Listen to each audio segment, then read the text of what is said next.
Credit cards, credit cards, credit cards. Today, we are talking credit cards and the power of them. The power is real. I just got back from vacation. Well, about 2 weeks ago. I was supposed to make this video about 2 weeks ago. I've been moving and it was pretty hectic, but let's get into it. So I'm assuming that everyone knows what a credit card is, right? You are spending money on credit that you have to then go and pay. That's what a credit card is. But there's a lot of different types of credit cards. The credit world is a vast and dark place. There's some credit cards that literally offer you nothing. I don't even know why they're called a credit card. You get nothing for using them. It's basically a debit card. And if you didn't know, debit cards are trash. If you have a debit card, never use that thing, get a credit card and start putting every single dollar on that credit card. And you're probably wondering, well, there's so much credit cards, which one should I choose? Well, let me tell you the credit card that I chose personally. So I have a bunch of credit cards, but I'm going to show you the setup that I am currently running. So these are the credit cards that I am currently running here. Yes, this is McLovin. This is a credit card skin. I have not taken it off, but this is a Chase Sapphire Preferred, which is my main travel credit card. I chose this card because I did some digging and supposedly it was a great travel beginner card, which after having it for a year now and taking a couple of trips on it, I can confirm.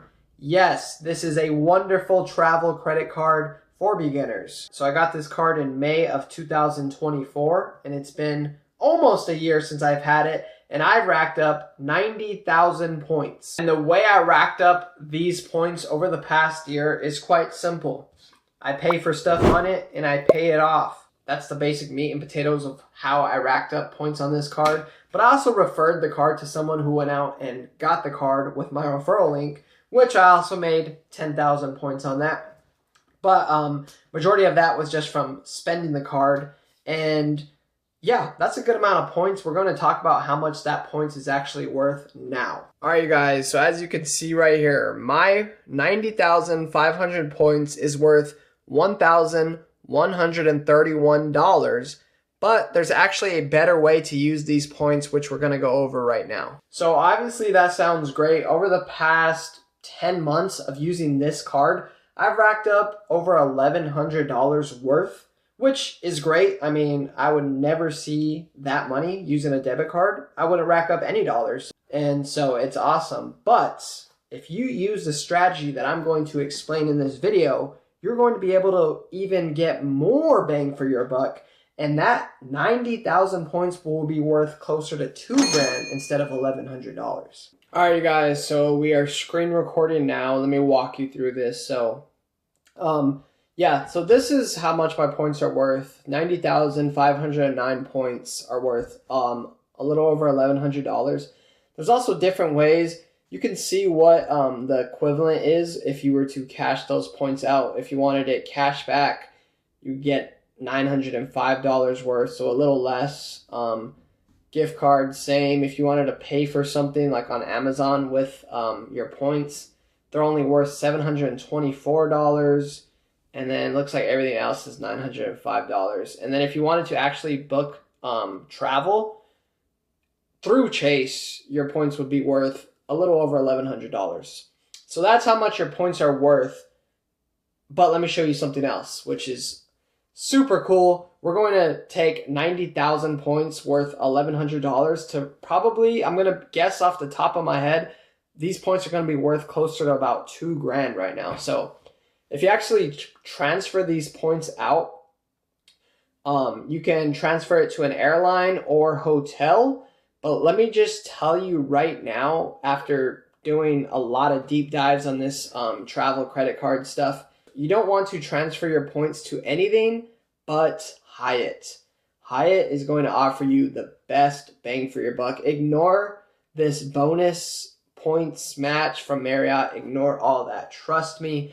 Hyatt is going to give you the most bang for your buck. All right, so check this out, guys. If I was to transfer my 90,000 Chase points through Hyatt, that would now be worth $1,800. So you're getting almost $700 extra worth of travel through Hyatt. So the reason that Hyatt has a better value than basically anything else with Chase is because Hyatt does not require a lot of points per night for their hotels. So let me break this down. We just went to Texas for 4 nights. We were in San Antonio for 1 night and Austin for 3 nights. And the San Antonio trip, we only spent 8,000 points per night on this hotel. So for my 90,000 points, I only used 8,000 points this night.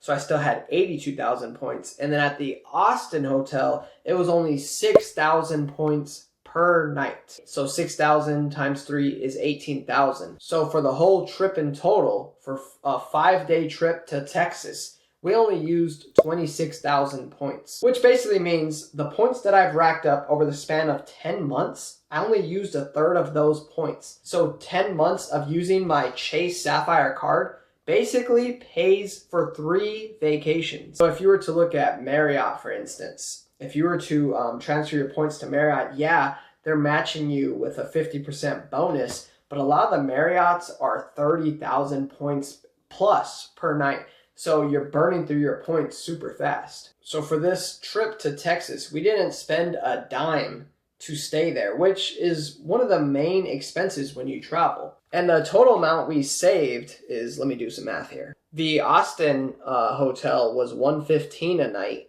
and then the San Antonio hotel was $112 a night. So in total, we saved $457. So the power of these credit cards is legit. This is money that we were going to spend anyway. I was already going to spend these dollars. Now I'm earning points on them that I can go travel with. I mean, it's a no-brainer. After learning all this, I will never ever use my debit card again. Like, never in my life will I use that card again. And this whole 10 months that I've been going down this journey, I wasn't even using my card right. I racked up a good amount of points. I got a free vacation to Texas, and I also have a lot more points to use still. But I wasn't even doing it right. Let me explain. So the mistake that I was making was I was just putting everything on the Chase card. And this is a good card, but it's best when you combine it with other cards. So this right here is the Chase Freedom Flex. So basically, what you want to do is called the Chase Trifecta. So anything that's a travel purchase, you're obviously going to put on the Chase Sapphire Preferred because you're going to be getting 5x points. So if you're booking an airline, rental car, hotels, anything of the sorts, you're going to be putting on the Chase Sapphire. The Freedom Flex, has rotating categories. So every quarter of the year has different categories. So right now it's gasoline, groceries, hair and spa, and Norwegian cruise lines. That's a random one. But for this first quarter of 2025, any purchases in those categories, you want to use this card because you get 5x in those categories. Anything that's in those categories would be the Chase Sapphire. And then the third card you want to get, which I don't have, is the Chase Freedom Unlimited. And basically that card is super simple. Anything you put on that card is a 1.5x, which anything that's not travel on the Sapphire is a 1x, and anything that's not in those categories of whatever the categories are for that quarter is also a 1x. So it's a little confusing, but anything that's on travel is going to go on the Sapphire. Anything that's in the quarterly categories is going to go on the Freedom Flex, and then anything that's not in either of those is going to go on the Chase Freedom Unlimited, and you're going to get 1.5x instead of 1x. So that is the Chase Trifecta. It's one of the best ways to maximize your points to earn points for travel, because anything that's earned on the Chase Freedom cards, you can then transfer it to your Chase Sapphire card and use it to go book travel, like I just showed you, through Hyatt. I'm doing it a little differently. I'm doing travel on the Sapphire, any of those quarterly purchases on the Freedom Flex, and then anything that's not in those categories, I'm actually putting on my Robinhood Gold card, because on here it earns a 3x. I can't go and transfer it to Chase, which is that is a con of this card, but a 3x still outweighs getting that 1.5x. So, I mean, that's what I'm doing. I'm racking up travel through here as well. Like, I just booked $300 of Airbnbs through this. So this is a good card as well. So I'm almost doing the Chase trifecta, but instead of the Freedom Unlimited, I'm throwing the other purchases, like random purchases, onto the Robinhood Gold.